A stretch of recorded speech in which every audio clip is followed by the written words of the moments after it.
Hello నమస్తే. నేను LA Srinivas. ఈరోజు 'దిశ' పత్రికలో నెక్స్ట్ కేసీఆర్ త్వరలో గులాబీ బాస్‌కు సిట్ నోటీసులు ఇచ్చే ఛాన్సు, పార్టీని ఉక్కిరిబిక్కిరి చేస్తున్న వరుస పరిణామాలు, సిట్ విచారణ ఎట్లా ఎదుర్కొందాం, ఫామ్ హౌస్‌లో కేసీఆర్, కేటీఆర్, హరీష్ రావు కీలక భేటీ, మున్సిపల్ ఎన్నికలపైన కీలక నేతల చర్చాట, నేడు విచారణకు రండి అని చెప్పి కేటీఆర్‌కి నోటీస్ ఇచ్చారు నిన్న. మొన్న హరీష్ రావుదయింది, నిన్న కేటీఆర్, ఈరోజు రేపో మాపో మళ్ళా నెక్స్ట్ కేసీఆర్ వంతు అని చెప్పి ఒక చర్చ. ఇదంతా ఎట్లా ఉందంటే రేవంత్ రెడ్డి గారి ప్రభుత్వంగానే సిట్ వ్యవహార శైలి చూస్తే, సరే ఫోన్ ట్యాపింగ్లో అసలు దోషులు ఎవరు తేల్చే కార్యక్రమం లేకలేదు. బీఆర్ఎస్ని బలోపేతం చేయడానికి, బీఆర్ఎస్లో ఉన్న అంతో ఇంతో ఏదైనా ఉంటే పొరపొచ్చాలు మొత్తం సెట్ చేసే కార్యక్రమం రేవంత్ రెడ్డి చేస్తున్నట్టు అనిపిస్తుంది. మరి వాళ్ళకి తెలిసి చేస్తారా, తెలియక చేస్తారా, అది తెలియట్లేదు. ఇప్పుడు హరీష్ రావుకు మనం నోటీస్ ఇచ్చారు. హరీష్ రావుకు నోటీస్ ఇచ్చినందుకే తెలంగాణ వ్యాప్తంగా ఉన్న బీఆర్ఎస్ నాయకులు మొత్తం ఐక్యంగా తెలంగాణ భవన్కి వచ్చి ఆయనకు సంఘీభావం తెలిపి ఒక రకంగా వాళ్ళు మంచిగా ఐక్యమయ్యారు. కేటీఆర్, హరీష్ రావు మంచి కౌగులించుకొని వాళ్ళ మధ్యలో ఉన్న చిన్న చిన్న విభేదాలు ఉన్నా కానీ సెట్ చేసుకుంటున్నారు. ఇప్పుడు ఒక 4 రోజులు ఆగితే కొంపలు మునిగేది ఏంటి? ఇప్పటికిప్పుడు ఒకవేళ కేటీఆర్కో, హరీష్ రావుకో, రేపు కేసీఆర్కో నోటీస్ ఇవ్వటం వల్ల ఏమొరిగిద్ది రాష్ట్రానికి, ప్రజలకి? 2 సంవత్సరాల నుంచి మీరు గడిపెట్టలేంది, ఇప్పుడు కనిపెట్టేది ఏంది?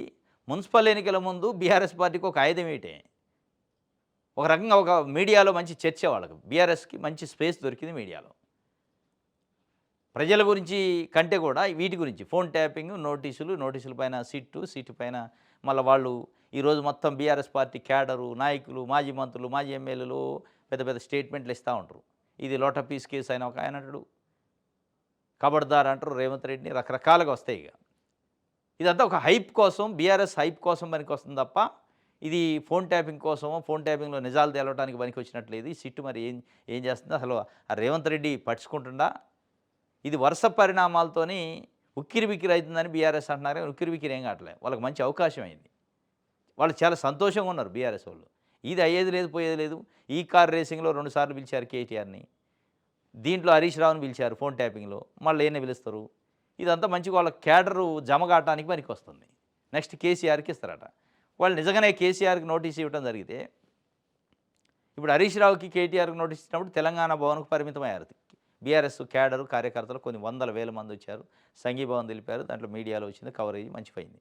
ఇప్పుడు కేసీఆర్కి నోటీస్ ఇస్తే జిల్లా ఏకమైతే ఇక ప్రతి జిల్లాలో జమ అవుతారు. ఈ కేసీఆర్ని టచ్ చేస్తావా, దమ్ముందా, ధైర్యం ఉందా, కబడ్దారి. కానీ ఇది ఒక రకంగా బీఆర్ఎస్ పబ్లిసిటీ ఇస్తుంది ఈ ట్యాపింగ్లో, నోటీసులు, కేసులలో. వాళ్ళు టెన్షన్ కండి. ఇది నేడు విచారణకు రండి, 11 గంటలకి హాజరు కావాలని స్పష్టీకరణ అంటే కేటీఆర్కి సిట్ నోటీసులు ఇచ్చిందట. ఇది సిట్ కాదు, డైవర్షన్ గేమ్ అని బీఆర్ఎస్ వాళ్ళు అంటున్నారు. అంటే బొగ్గు కుంభకోణం, దాంట్లో ముఖ్యమంత్రి రేవంత్ రెడ్డి సంబంధించిన వాళ్ళ బామ్మరిది వ్యవహారం ఏదో ఉంది, ఆయన కూడా దాంట్లో ఉండు, దీన్ని అంతా డైవర్షన్ చేయడానికి సిట్ నోటీసులు ఇస్తాను అంటున్నారు. వాళ్ళు డైవర్షన్ చేయడానికి 4 రోజులు ఇస్తారు, అసలు విషయాలు ఎడిగిపోతాయి. ఇప్పటికే బొగ్గు సంబంధించిన టెండర్లు రద్దు చేశారు. డిప్యూటీ సీఎం బట్టి విక్రమార్క టెండర్లు రద్దు చేసేసిండు. ఒక చిన్న ఆరోపణ వస్తే నేను రద్దు చేసిన, ఇప్పుడు ముఖ్యమంత్రికి సంబంధించో మిగతా క్యాబినెట్లోనో ఏదైనా ఆరోపణ వస్తే మిగతా వాళ్ళ పరిస్థితి ఏందనేది ఒక క్వశ్చన్ మార్క్. అక్కడ ఎక్కడ కూడా ఆ స్పేస్ లేదు, ఇక డైవర్షన్ చేయడానికి లేదు. ఎందుకంటే డైరెక్ట్గా టెండర్లు లేవు, రద్దు అయిపోయినాయి. ఇప్పుడు జరిగితే కదా దాని మీద అవినీతో ఇంకోటో సిబిఐ ఎంక్వైరీ చేయడానికి, అవినీతే జరగలేదు కదా. ప్రాసెస్ మొదలుపెట్టారు, దానిపైన ఆరోపణలు వచ్చినాయి, రద్దు అయిపోయింది. ఇప్పుడు ఆ బనకచర్లో ఇంకోటో, ఇది లగచర్లో ఇంకో దాంట్లో విషయంలోనూ రేవంత్ రెడ్డి కుటుంబ సభ్యులపైన, రేవంత్ రెడ్డి సన్నిహితులపైన, వాళ్ళ బామ్మరిదిపైన ఆరోపణలు వచ్చినాయి, బొగ్గు కుంభకోణాలు కూడా వచ్చినాయి. ఇప్పుడు ఆయన కూడా వివరణ ఇచ్చుకోవాల్సిన పరిస్థితి వచ్చింది. బట్టి విక్రమార్క గారు ఇచ్చారు, చాలా క్లారిటీగా ఉన్నాడు అని ప్రజల ముందు కనపడుతుంది. ముఖ్యమంత్రి క్లారిటీ లేడని, ముఖ్యమంత్రి గారు అనేక విషయాల్లో క్లారిటీ మిస్ అవుతుండని, అది బనకచర్ల విషయం కావచ్చు, నల్లమల సాగర్ కావచ్చు, ముఖ్యమంత్రి గారు తెలుగుదేశం పార్టీ, ఆంధ్రప్రదేశ్లో అధికారంలో ఉన్న తెలుగుదేశం పార్టీ కోసం చేసిన కామెంట్లు కావచ్చు, వీటన్నిటిపైన తెలంగాణ సమాజం ముందు సంజాయిషి ఇచ్చుకోవాల్సిన పరిస్థితి క్రియేట్ అయింది ఒక్క దెబ్బకే. ఈ డైవర్షన్తో కాదు కానీ తెలంగాణ వాదులు, తెలంగాణ ఉద్యమకారులు కానీ, తెలంగాణ నమ్ముకునేవాళ్ళు కానీ, తెలంగాణ సెంటిమెంట్ నమ్మేవాళ్ళు కానీ, తెలంగాణ ఉద్యమం చేసిన వాళ్ళు కానీ, వీళ్ళంతా రేవంత్ రెడ్డి కామెంట్స్ పైన అనుమానం వ్యక్తం చేస్తున్నారు. ఈయన అసలు కాంగ్రెస్ కోసం పనిచేస్తున్నారా, తెలుగుదేశం కోసమా? ఈయన ఆంధ్రప్రదేశ్ కోసం ముఖ్యమంత్రి, తెలంగాణకు ముఖ్యమంత్రి?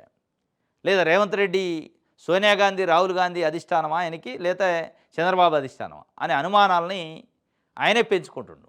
నిన్న మళ్ళీ దావోస్ పోయి నారా లోకేష్కి శాలువా కప్పిండు, బొకే ఇచ్చిండు. మొన్న 1 జనవరి రోజు ఏబిఎన్ రాధాకృష్ణ గారికి శాలువా కప్పిండు, బొకే ఇచ్చిండు ఇంటికి పోయి. మరి ఇవన్నీ చూస్తుంటే వీటితో పాటు నేను క్లోజ్డ్ రూమ్లో మాట్లాడతా చంద్రబాబు నాయుడు గారితోనని చెప్పిండు.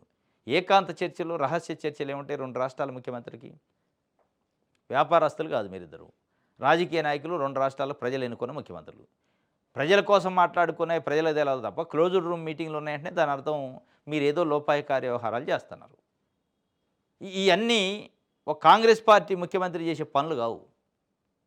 మరి ఆయన ఏం అర్థం చేసుకుంటుండో రేవంత్ రెడ్డి గారు. కానీ ఇది ఒక వార్త అయితే,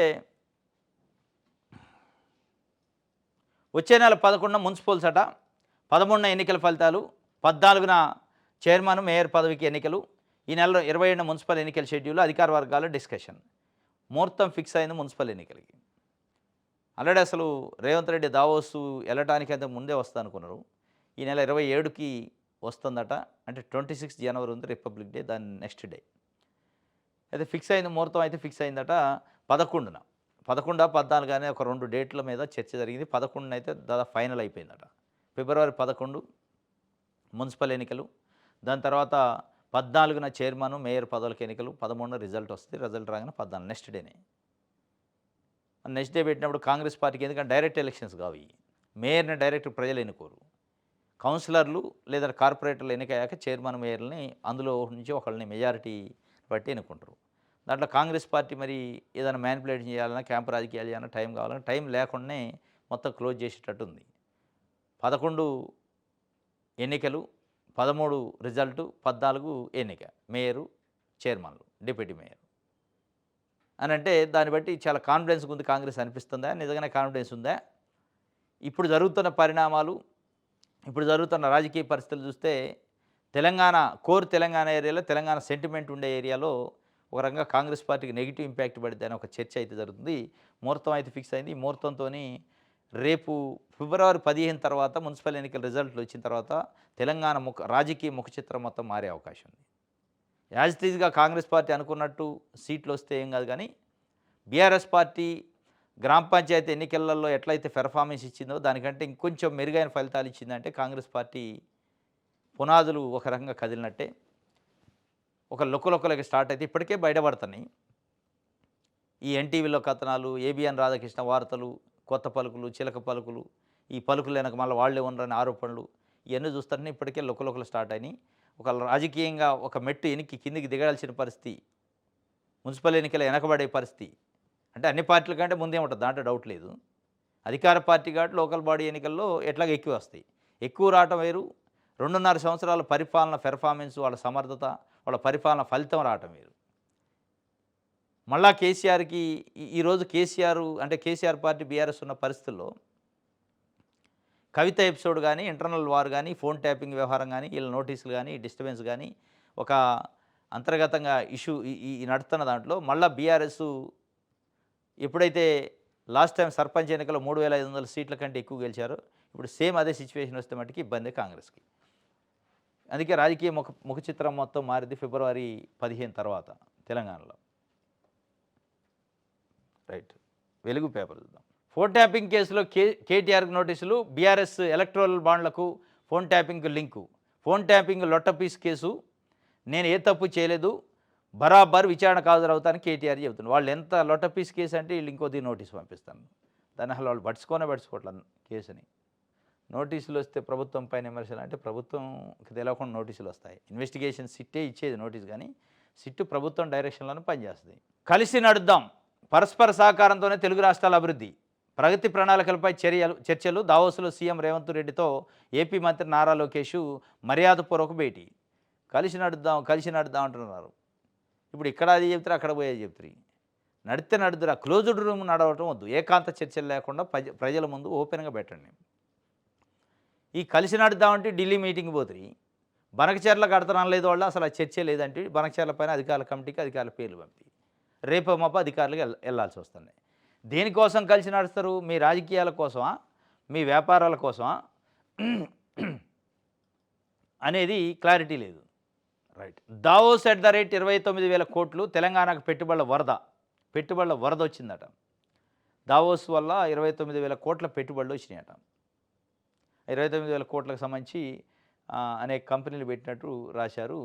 ఇంగో ఇక్కడ ఇవి 29,000 కోట్లు. స్టీల్ పరిశ్రమ అట, life sciences, beauty tech, ఏరోస్పేసు, artificial intelligence, clean energy, విద్యుత్తు వీటిలలో పెట్టుబడులు పెట్టడానికి 29,000 కోట్లకు ఒప్పందాలు జరిగినాయి. ఒప్పందాల తాలూకా ఈడ ఇచ్చారు. రైట్. ఆంధ్రజ్యోతి చూద్దాం.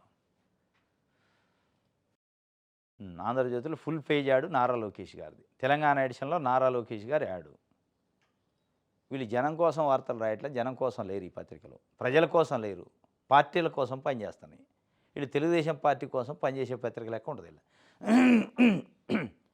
ఇప్పుడు ఆంధ్రప్రదేశ్ ఎడిషన్లో ఒక రకమైన వార్తలు రాస్తారు, తెలంగాణ ఎడిషన్లో ఇంకొక రకమైన వార్తలు రాస్తారు. ఇప్పుడు దావోస్ పర్యటన ఉంది, 29,000 కోట్ల రూపాయలు రేవంత్ రెడ్డి పర్యటన వల్ల వచ్చినాయి అన్నాడు. ఆంధ్రప్రదేశ్ ప్రభుత్వం పర్యటనలో ఏమొచ్చిందో రాయలేదు, కానీ ఏం రాసిండంటే ఇక ఈ ఫోటో వేసిండు. పరస్పర సహకారంతోనే ఇరు రాష్ట్రాల అభివృద్ధి అట. తెలంగాణ ముఖ్యమంత్రి రేవంత్ రెడ్డి గారు పోయి లోకేష్ గారికి శాలువ కప్పి బొకే ఇచ్చి మొమెంటో ఇస్తే అదొక ఫోటో వేసిండు. ఇది తెలంగాణ ప్రజలకి ఏమైనా అవసరమా? అది కూడా మళ్ళీ ఇది ఈ శాలువ ఏబిఎన్ రాధాకృష్ణ గారికి జనవరి 1 రోజు ముఖ్యమంత్రి గారు రేవంత్ రెడ్డి గారు ఏబిఎన్ రాధాకృష్ణ గారి ఇంటికి పోయి శాలువ కప్పి సన్మానించి వచ్చిండు విషయం చెప్పి. అదే శాలువ సేమ్ అట్లనే ఉంది, అటువంటిదే తయారు చేయించినట్టుంది. అంటే ఆయన ఉద్దేశం ఏంది? తెలుగుదేశం పార్టీ నాయకుల కీర్తి గురించి రాస్తాను ఆంధ్రజ్యోతి పేపర్. ఒక పక్క రాష్ట్ర ముఖ్యమంత్రి కూడా లోకేష్ గారిని సన్మానించిండు, లోకేష్ గారు కలిసిండు, లోకేష్ గారితో మాట్లాడిండని అని అర్థం. ఇప్పుడు ఈ ఫోటోలో ఏమైనా అర్థం ఉంది? తెలంగాణ సమాజానికి కానీ ఆంధ్రప్రదేశ్ సమాజానికి ఉపయోగపడింది ఈ ఫోటో? ఇది ఏం మెసేజ్ ఇస్తారు మీరు? తెలంగాణ ప్రజలకు ఏం చెప్తున్నారు? మీరు సపరేట్ తెలంగాణ అయినా మళ్ళీ పరిపాలన మా చేతుల్లోనే ఉందని చెప్పినట్టు. పరిపాలన మా చేతిలో ఉండబట్టే నా ఇంటికి వచ్చి సేలవ కప్పిండు, బొకే ఇచ్చిండు. పరిపాలన మా చేతిలో ఉండబట్టే నేను నమ్ముకున్న తెలుగుదేశం పార్టీతోని క్లోజ్డ్ రూమ్ మీటింగ్లు పెడతాడు నాయకులతోని, నారా లోకేష్ని సన్మానిస్తారని చెప్పినట్టుంది. ఇదనమాట. పరస్పరం సహకారంతోనే రాష్ట్రాలు అభివృద్ధి అవుతాయట. రాష్ట్రాలు అభివృద్ధి అయితే లేదు కానీ మీరు అభివృద్ధి అవుతున్నారు. మీకు ముఖ్యమంత్రి పదవులు వస్తాయి, కాంట్రాక్టులు వస్తాయి, డబ్బులు వస్తాయి, సంపద వస్తుంది మీకు. పరస్పరం మీరు సహకరించుకుంటే, మీరు పరస్పరం సహకారం కాకుండా రాష్ట్రాల కోసం పాటుపడితే రాష్ట్రాలు బాగుపడతాయి. మీరు రాష్ట్రాల కోసం పాటుపడేట్లేదు. మీ అంతర్గత ఎజెండా ఏకాంత మీటింగులు, క్లోజ్డ్ రూమ్ మీటింగులతోని మీ సొంత ఎజెండాలు అమలు చేసుకుంటున్నారు. ఇప్పుడు దావోస్ పోయింది కూడా ఈ చర్చల కోసం అనిపిస్తుంది, ఏకాంత చర్చలు. ఎక్కడ పెట్టుబడులు వచ్చినట్లేదు ఏపీకి అయితే, మనకన్నా 29,000 కోట్లు వచ్చినాయి. కానీ చంద్రబాబు నాయుడు గారు స్టార్టింగ్ పోయిన రోజు 91,000 కోట్లు పెట్టుబడులు వచ్చినాయి. ఆర్ఎంజెడ్ ఏదో కంపెనీ, రియల్ ఎస్టేట్ కంపెనీ అని చెప్పారు. 1,00,000 ఉద్యోగాలు వస్తాయని చెప్పారు. మరి రియల్ ఎస్టేట్ కంపెనీతో 1,00,000 ఉద్యోగాలు అయితే ఎవరు చేస్తే అది తెలిసే పరిస్థితి లేదు. మళ్ళీ అదే 1,00,000 కోట్లకు సంబంధించి 91,000 కోట్లకు సంబంధించి ఈరోజు ముగింపు. ఈరోజు మార్నింగ్ దిగుతున్నారు హైదరాబాద్లో చంద్రబాబు నాయుడు గారు బృందం దావోస్ నుంచి. ఈనాడు, ఆంధ్రజ్యోతి కానీ మిగతా పేపర్లలో కానీ ఎక్కడా కూడా ఎన్ని పెట్టుబడులు వచ్చినాయో రాయలే. దావోస్తోని ఏపీ బ్రాండ్ ఇమేజ్ పెరిగిందని రాశారు. పెరిగితే ఏమొచ్చిందని రాయలే. మరి ఆ 91,000 కోట్లు కూడా అబద్ధమా? ఆ ఎంఓయూ ఉత్తదేనా తెలియదు. దాని గురించి ఎక్కడ ప్రస్తావించలే. వాస్తవంగా వస్తే చంద్రబాబు నాయుడు 4 రోజులు కష్టపడి 1,00,000 కోట్లు తెచ్చాడని రాసేటోళ్ళు. ఎక్కడ ఏ పేపర్లో రాయలే. ఈ ఫోటోలు వేశారు అక్కడ కూడా, ఆంధ్రప్రదేశ్ ఎడిషన్లో కూడా ఈ ఫోటో వేశారు. రేవంత్ రెడ్డి గారు శాలువ కప్పింది. ఐఏఎస్ హోదా కోసం అడ్డదారులట. రాష్ట్రంలో 16 మంది పదోన్నతులు వివాదాస్పదం, పెద్ద ఎత్తున అవినీతి అక్రమాలు జరిగినట్టు ఆరోపణలు. కొందరిపై ఈడీ, ఏసీబీ, విజిలెన్స్ కేసులు. ఫోర్జరీ ఆరోపణలు. రాష్ట్ర ప్రభుత్వము డిఓపిటి, యూపీఎస్సీని మేనేజ్ చేసినట్టుగా విమర్శలు. నిబంధనల పరిగణలోకి తీసుకొని డిఓపిటి, యూపీఎస్సీకి సుప్రీంకోర్టు లాయరు మనీష్ తివారీ ఫిర్యాదు. మరోవైపు హైకోర్టులో కేసు పెండింగ్. తెలంగాణకు చెందిన 16 మంది రెవెన్యూ అధికారులు కేంద్రం ఐఏఎస్లుగా హోదా కల్పించడం వివాదాస్పదంగా మారింది. వీటి వెనక పెద్ద మొత్తంలో అవినీతి అక్రమాలు చోటు చేసుకున్నట్టు ఆరోపణలు గుప్పమంటున్నాయి. హోదా దక్కిన వారిలో కొందరిపై ఈడీ, విజిలెన్స్, ఏసీబీ ఫోర్జరీ కేసులు పెండింగ్లో ఉన్నప్పటికీ వాటిని పరిగణలోకి తీసుకోకపోవడం పట్ల సీనియర్ ఐఏఎస్ అధికారులు విస్తుపోతున్నారు. ఐఏఎస్ హోదాకు సిఫార్సునకు 56 సంవత్సరాల వయసు దాటకూడదన్న ప్రాథమిక నిబంధన కూడా పరిగణలోకి తీసుకోకపోవడంపై సీనియర్ ఐఏఎస్ అధికారులు ఆశ్చర్యపోతున్నారు. యూపీఎస్సీ నిబంధనలు పాటించకుండా పలువురికి ఐఏఎస్ హోదా కల్పించాలని రాష్ట్ర ప్రభుత్వం ప్రతిపాదన పంపించినప్పటి నుంచి డిఓపిటి, యూపీపీఎస్సీ వరకు అన్ని చోట్ల అతిక్రమణలు జరగడం వెనుక పెద్ద ఎత్తున డబ్బులు చేతులు మారినట్టు అధికార వర్గాల్లో ఆరోపణలు వినిపిస్తున్నాయి. మరోవైపు వారికి ఐఏఎస్ హోదా కల్పించే విషయంలో తమకు అన్యాయం జరిగిందని రాష్ట్ర ప్రభుత్వ నిర్ణయంపై అర్హులు కొందరు హైకోర్టును ఆశ్రయించగా ప్రస్తుతం ఆ కేసు పెండింగ్లో ఉంది. ఇలా ఉండగా రాష్ట్ర ప్రభుత్వం పంపించిన జాబితాకు నిబంధనలు పరిగణలోకి తీసుకోలేదని, దాన్ని ఆమోదించవద్దని సుప్రీంకోర్టు న్యాయవాది మనీష్ తివారీ ఆధారాలతో సహా యూపీపీఎస్సీకి లేఖ రాశారు. అయినప్పటికీ ఆ లేఖను యూపీపీఎస్సీ పరిగణలోకి తీసుకోకపోవడాన్ని సుప్రీంకోర్టులో సవాల్ చేసే అవకాశం ఉన్నట్టు తాజా సమాచారం. ప్రస్తుతం ఐఏఎస్ హోదాకు ఎంపికైన వారిలో కొందరిపై హైకోర్టులో కేసులు, మరికొందరిపై ఈడీ, విజిలెన్స్, ఏసీబీ కేసులు, అవినీతి ఆరోపణలు ఉండగా వారికి ఎలా హోదా కట్టబెడతారని, పెండింగ్ కేసులు తేలకుండా డిఓపిటి ఏ విధంగా ఆమోదించిందని ప్రశ్నిస్తున్నారు. ఇవే కాకుండా ఉద్యోగంలో చేరినప్పటి నుంచి రికార్డులో ఒక రకంగా, యూపీపీఎస్సీకి చేసిన దరఖాస్తులు మరొక రకంగా ట్యాంపరింగ్ చేశారట. మొత్తానికి ఐఏఎస్ హోదా కొంతమందికి ఇచ్చారు తెలంగాణ రాష్ట్రం నుంచి రెవెన్యూ అధికారులకి. అది ఎట్లా వస్తుందంటే దానికి కొన్ని అర్హతలు ఉండాలి. అర్హతలు ఉన్న వాళ్ళని తెలంగాణ ప్రభుత్వం కేంద్రానికి పంపింది, యూపీపీఎస్సీకి, డిఓపిటికి. ఇగో పలానా ఆఫీసర్లు ఐఏఎస్కి అర్హులు ఉన్నారు నిబంధనల ప్రకారం, వీళ్ళని నోటిఫై చేయండి అంటే యూపీపీఎస్సీ నోటిఫై చేసి డిఓపిటికి పంపిస్తుంది. దాంట్లో విజిలెన్సు, ఈడీ, సిబిఐ, ఏసీబీ కేసులు పెండింగ్ ఉన్నోళ్ళు, ట్యాంపరింగ్ కేసులు, ఫ్యాబ్రికేటెడ్ కేసులు, ఫోర్జరీ కేసులు ఉన్నోళ్ళు, అవినీతి అక్రమాలు చేసినోళ్ళు, వీళ్ళందరి పేర్లు. ప్లస్ 56 సంవత్సరాలు పూర్తయిన వ్యక్తులు ఉంటారు కదా వయసు, వాళ్ళకి అసలు అర్హత లేదు, వాళ్ళను కూడా పంపారు. ఇంకో 6 నెలల్లో రిటైర్ అవుతారు అన్న వాళ్ళు కూడా. అంటే ఏ స్థాయిలో మూటలు ముట్టినాయి, ఏ స్థాయిలో అక్రమాలు జరగబోతున్నాయి, మరి ఇట్లా మూటలు ఇచ్చి పోస్టింగ్లు తెచ్చుకున్న ఐఏఎస్ హోదా తెచ్చుకున్న అధికారులు రేపు మళ్ళీ మూటల కోసమే పనిచేస్తారు. అంటే వ్యవస్థను ఎడిదేసిపోతుంది. యూపీపీఎస్సీ అయినా కనీసం నీతి నిజాయితీ ఉంటుంది అనుకున్నాం, డిఓపిటి అయినా అట్లా ఉంటుంది అనుకున్నాం. అక్కడ కూడా అక్రమాలు మూటలు ముట్టి అని మనీష్ తివారీ అడ్వకేటు దానిపైన యూపీపీఎస్సీకి లెటర్ కూడా రాసినట, కనీసం ఆ లెటర్ను పట్టించుకోలేదట. ఇది ఆగే పరిస్థితి ఉంది, ఎందుకంటే సుప్రీంకోర్టులో వేస్తారు ఎట్లాగా ఆయన. 90 టెండర్ల రద్దు, సిఎస్ఆర్ సంగతి తేల్చండి. సింగరేణిపై విచారణకు సాంకేతిక కమిటీ నియామకం.